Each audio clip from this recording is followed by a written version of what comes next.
Hello, myself Dr. Bhaskar Chandra Sahu, retired Associate Professor of Philosophy. ମୁଁ ବର୍ତ୍ତମାନ ଯୁକ୍ତ 2 ଶ୍ରେଣୀର ଛାତ୍ରମାନଙ୍କ ପାଇଁ କେତେ ଗୁଡ଼ିଏ ଭିଡ଼ିଓ ଲେକ୍ଚର କରି ଛାଡ଼ୁଛି। ଲଜିକ୍ ସବଜେକ୍ଟ ଲଜିକ୍ରେ କେତେ ଗୁଡ଼ିଏ ଭିଡ଼ିଓ ଲେକ୍ଚର କରି ଛାଡ଼ୁଛି। ବର୍ତ୍ତମାନ ଯେଉଁ ପେଣ୍ଡାମିକ୍ ସିଚୁଏସନ୍ରେ ପ୍ରାୟ କଲେଜରେ ପାଠ ପଢ଼ାପଢ଼ି ବନ୍ଦ ହେଇଛି। ପିଲାମାନେ ସୁଯୋଗ ପାଉନା ପାଠ ପଢ଼ାର ସୁଯୋଗ ପାଉନାହାନ୍ତି। କ୍ଲାସରୁମ୍ ଟିଚିଂର ଅଭାବ ଅଛି ଦେଖାଯାଇଛି। ସେଥିପାଇଁ ପିଲାମାନଙ୍କର ସୁବିଧା ପାଇଁ ଯୁକ୍ତ 2 ଶ୍ରେଣୀର ଲଜିକ୍ ସବଜେକ୍ଟର ପିଲାମାନଙ୍କ ପାଇଁ ମୁଁ ନିଜେ ମୋର ତରଫରୁ କେତେ ଗୁଡ଼ିଏ ଭିଡ଼ିଓ ଲେକ୍ଚର କରି ଇଂଲିଶ ଏବଂ ଓଡ଼ିଆ ମିଡ଼ିୟମରେ ତାକୁ ଛାଡ଼ୁଛି। ତେଣୁ ଲଜିକ୍ର ପିଲାମାନେ ଏହାଦ୍ୱାରା ବହୁତ ଉପକୃତ ହେବେ। ସେଥିପାଇଁ ଯେଉଁମାନେ ଏଇ କ୍ଲାସରୁମ୍ର ସୁବିଧା ପାଉନାହାନ୍ତି, ସୁଯୋଗ ପାଉନାହାନ୍ତି, ମୁଁ ଭାବୁଛି ତାଙ୍କ ପାଇଁ ଏହି ଭିଡ଼ିଓଟି ଉପଯୁକ୍ତ ହେବ ଏବଂ ସେମାନେ ଏହାର ସଦୁପଯୋଗ କରିବେ। ଏବଂ ଯଦି ଆପଣମାନେ ଏହାକୁ ପସନ୍ଦ କରନ୍ତି ତାକୁ ଲାଇକ୍ ବା ସେୟାର ସବସ୍କ୍ରାଇବ୍ କରିପାରନ୍ତି। Thank you. ବର୍ତ୍ତମାନ ମୁଁ ଏହା ପୂର୍ବରୁ 2-3ଟି ଭିଡ଼ିଓ ମଧ୍ୟ ଛାଡ଼ି ସାରିଛି।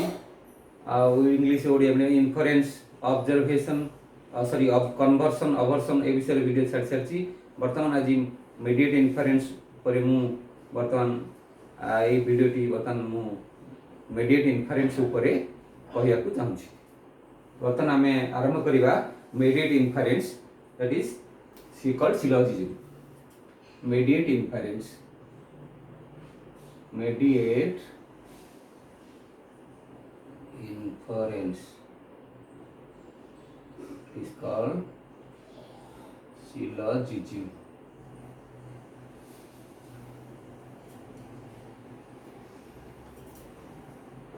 Mediate inference is a form of deductive inference in which the conclusion is drawn from two premises jointly.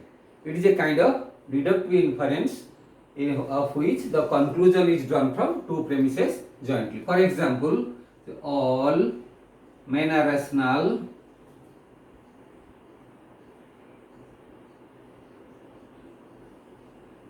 all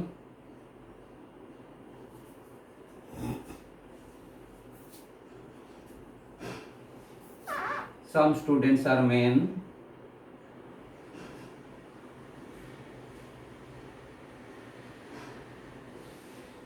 therefore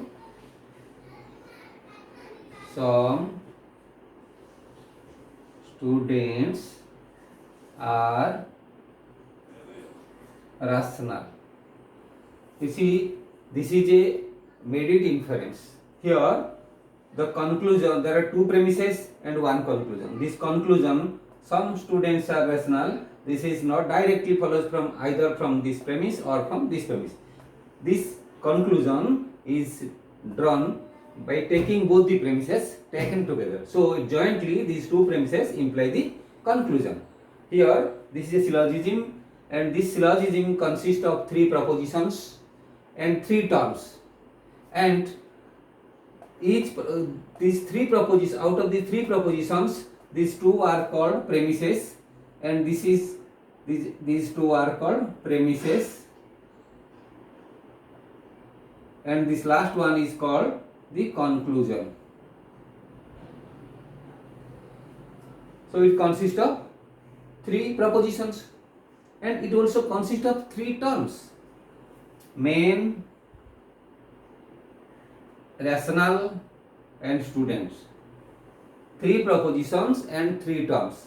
Each term occurs twice. You see, here the term man occurs twice, exists in twice, and rational also twice, and student twice.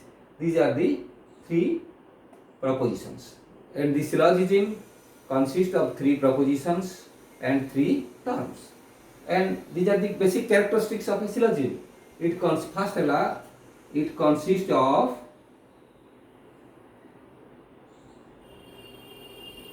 three terms and three propositions. and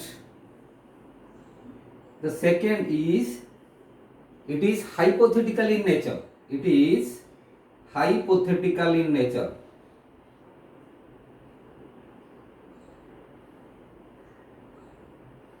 What does it mean hypothetical? If we suppose this is a premise, these are the premises and this is a conclusion. If we suppose the premises these are true, the conclusion must be true. In a valid argument, if the premises are true, the conclusion must be true. It is hypothetical. We suppose, if we presuppose these all men are rational and some students are men, then definitely some students must be rational. This is a hypothetical in nature. The third is the conclusion of the syllogism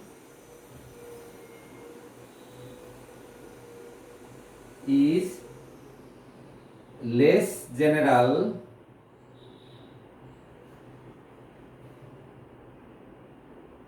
or equal general. Less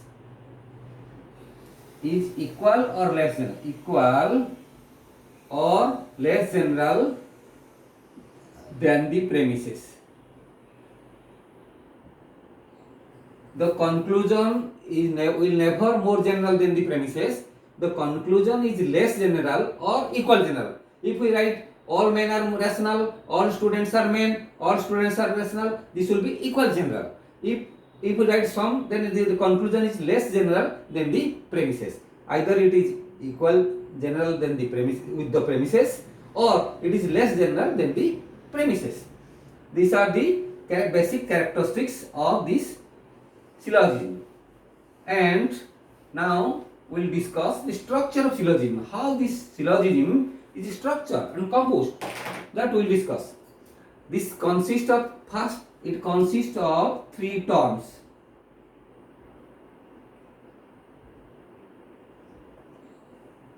Three terms means, what are the terms? Middle term,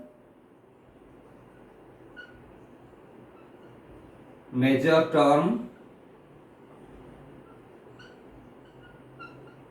and minor term.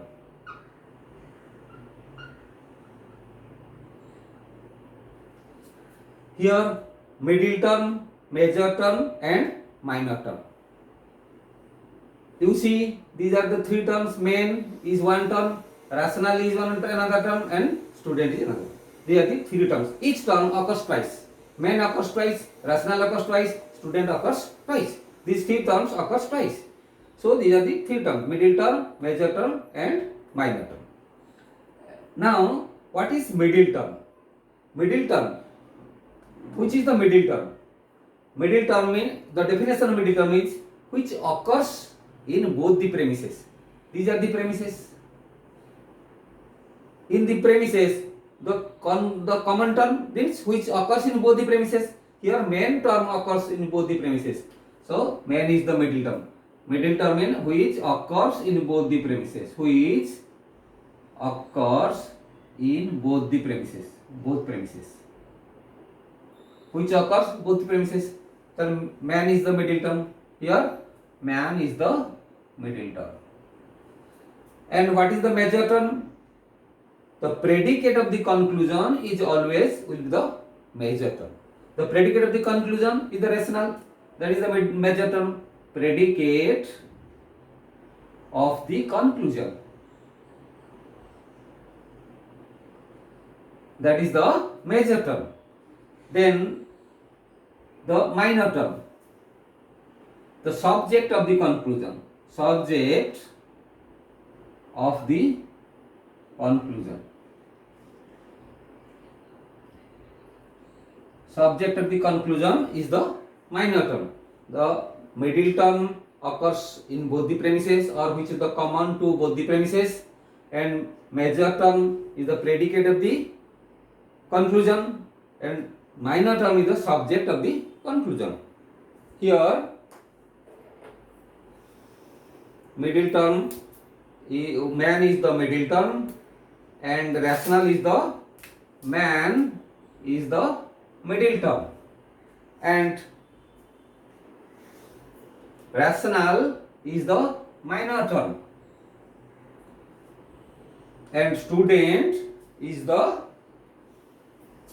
this is the major term and student is the minor term. You see, man is the middle term, the red circle is the middle term, and the blue circle is the major term, and the black circle is the minor term.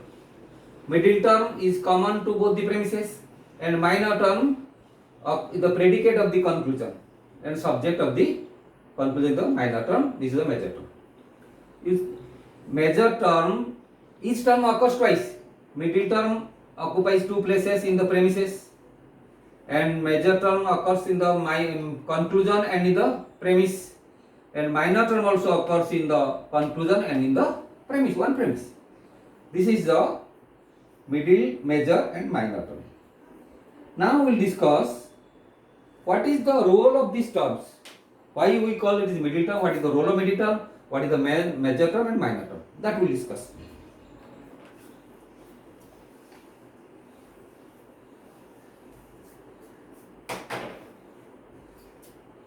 Middle term, the role of middle term. Middle term plays a vital role in a syllogism. These two terms, the major and the minor term, are called two extreme terms. They are two extreme terms, and middle term makes a relation between the major and the minor. Middle term, just like mediating. In case of mediating, if the middleman, the middle term makes a relation between the major and the minor. When in the conclusion there is no place of middle term. In case of mediator, when he is making a mediating, there is no role in the conclusion. He is making a relation between the major and minor. You see, men are rational and students are men.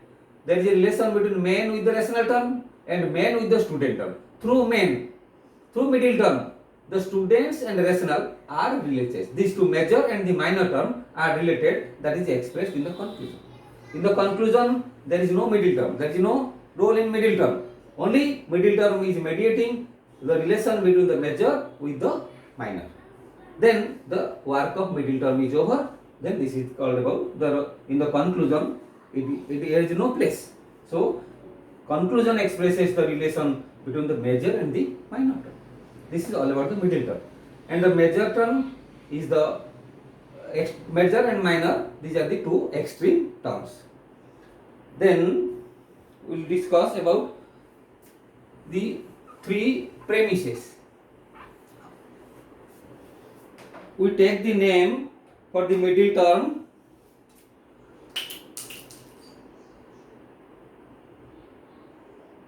Middle term M,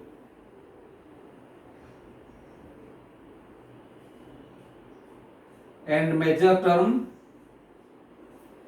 P, and minor term S. These are the symbolic names of middle term. Middle term stands for M, P stands for major term, and S stands for minor term. We can give its short names. M stands for middle term, P stands for major term, and S stands for.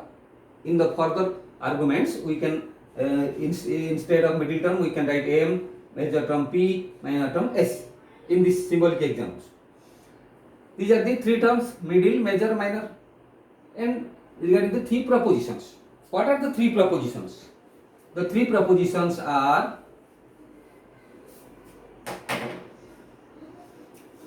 major premise,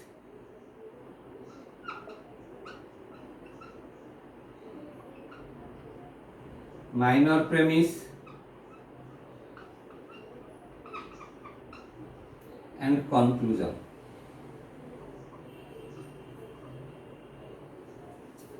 Which is the major premise? There are three propositions. One is the major premise, another is the minor premise, another is the conclusion. What is major premise?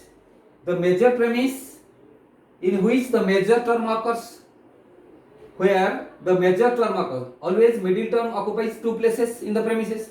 With middle term, the major term occurs. This is the major premise. With the middle term, the minor term occurs. That is the minor premise. But where the middle term does not occur, that is the conclusion, and conclusion establishes the relation between the major and the minor term. Major term means where major term occurs or exists. Minor term where in which the minor term exists or minor term occurs.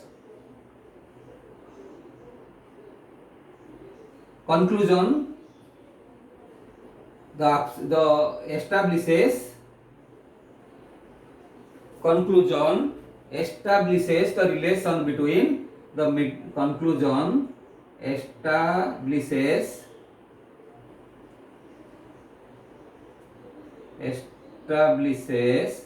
the relation between the major and the minor. There is no role of middle term in conclusion. You see here my major term occurs. This is the major premise. This is the major premise.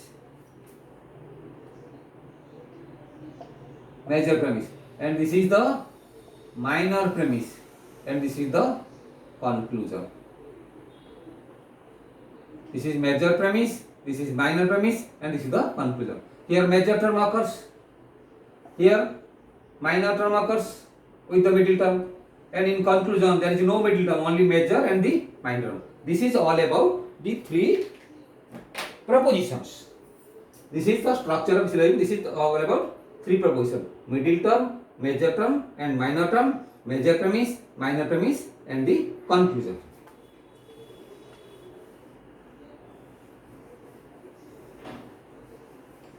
Then we'll discuss about the figure of a syllogism.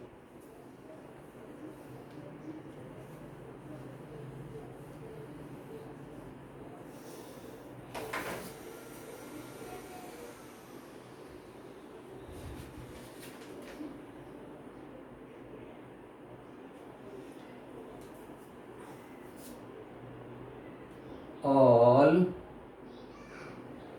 M is P, all S is M, therefore all S is P. Here M is the middle term, P is the major term, and S is the minor term. This is a syllogism.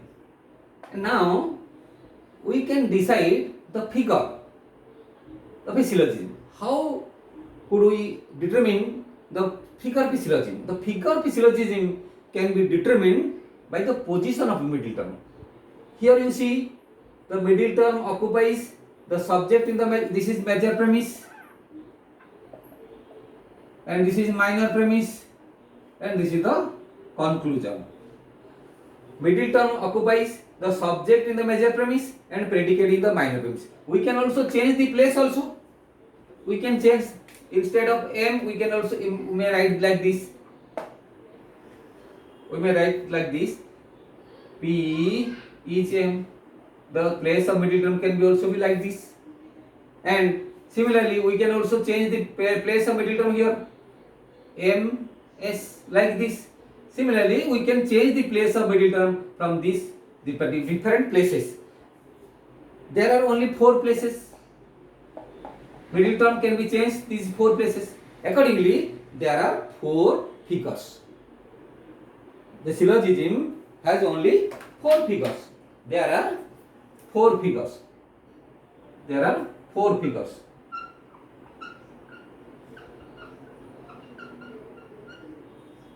How this figure will be determined? The figure of a syllogism will be determined or decided by the position of the middle term. You see, we can write down the figure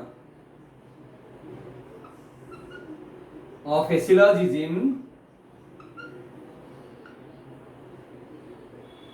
is determined or decided by the position of middle term.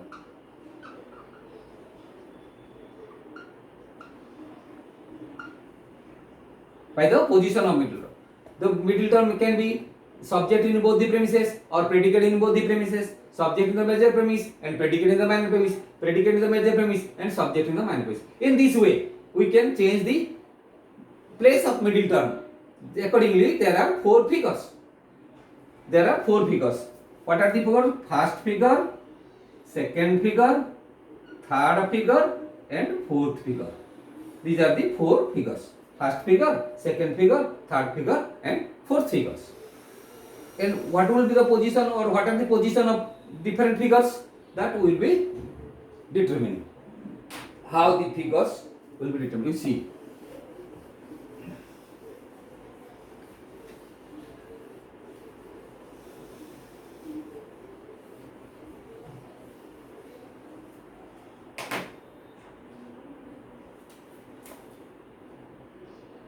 First figure, second figure, third figure and fourth figure.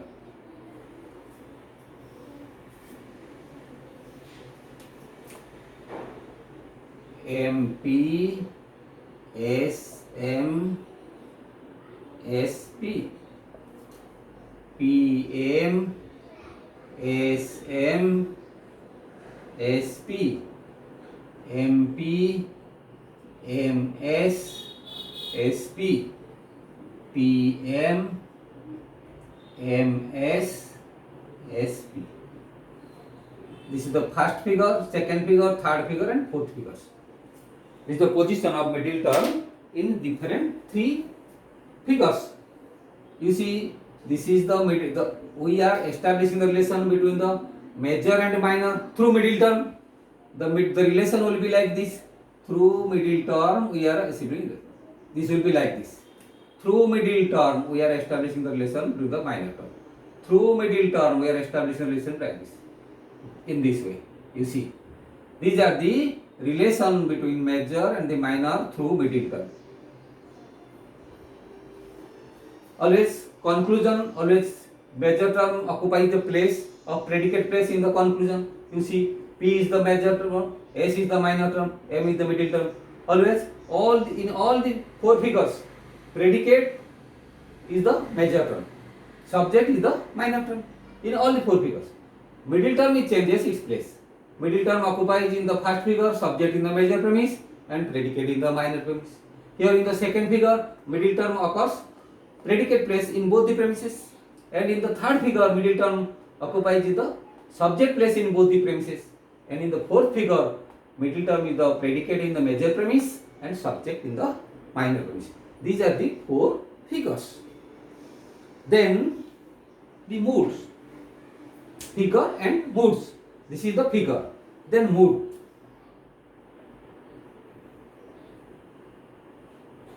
Mood means these are the figures. How can we determine the mood? Mood means the mood of a syllogism is determined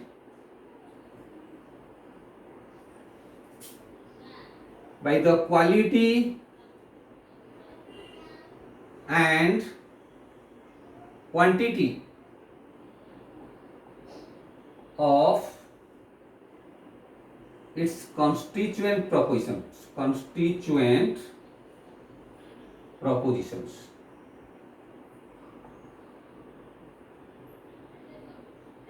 The syllogism consists of 3 propositions, and the mood will be determined by the considering the 3 propositions, the quality and quantity of the premises. Suppose here we are having 4 propositions. Already in the previous classes we have already discussed, or in the video lectures we have decided that there are 4 propositions: A, E, I, O. A, E, I, O. These are the 4 propositions. A is the universal affirmative, A is the universal negative, I is the particular affirmative, O is the particular negative. These are the 4 propositions. Out of these 4 propositions, we can construct different moods. How many moods can be determine how many possible moods can be structured or constructed by taking these four propositions. By taking four propositions. Here there are only three propositions. We can construct the moods out of these propositions. You see how this is possible.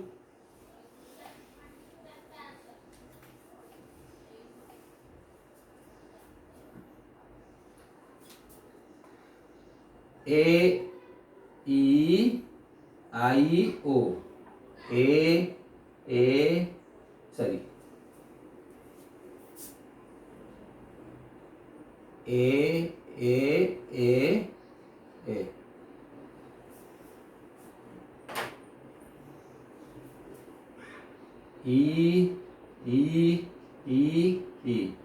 A, E, I, O. A, E, I, O.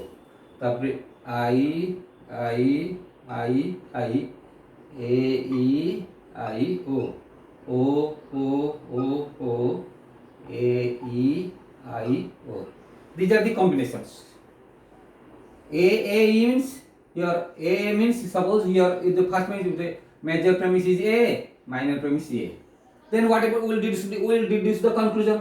Similarly, A from a major premise A, minor premise E, then we will decide the conclusion. Then A and this is I. Then we will deduce the conclusion. Similarly, AO will decide the conclusion. Likewise, EA, EE, there are only 16 combinations. You see, there are 16 combinations. Again, if from AA, if we make A proposition as the conclusion, AA, you will get A conclusion. From AA, we can get the conclusion E.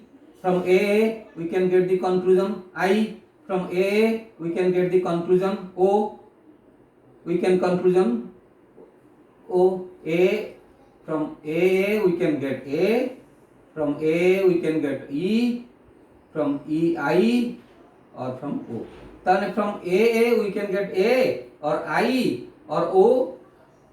Four conclusions are there. Then how many conclusions are? How many moods are there? This is 1 is 4. 16 into 4 means 64 possible moods are there. These 64 possibles are possible in the first figure, 64 in the second figure, 64 in the third figure, and 64 in the fourth figure. That means 64 into 4. That means 256 possible moods we will get by the combination of these four propositions. Out of these four propositions, by the permutation of combination, we will get only 256 possible moods. You see, possible. These are the possible moods. How many of are valid or invalid, that we do not know. But there is possible moods. 256 possible moods are. But now we see how many of are valid and how many are invalid. We can see it. We will determine by considering when we will decide in the rules of general syllogistic rules, we will decide how many are valid and how many are invalid by application of the general syllogistic rules.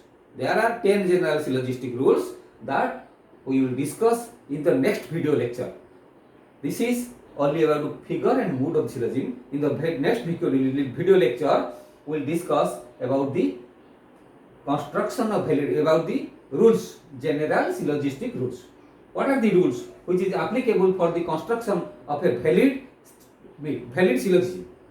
These are the general, that is called the general syllogistic rules, that will be discussed in the next video lecture. Thank you.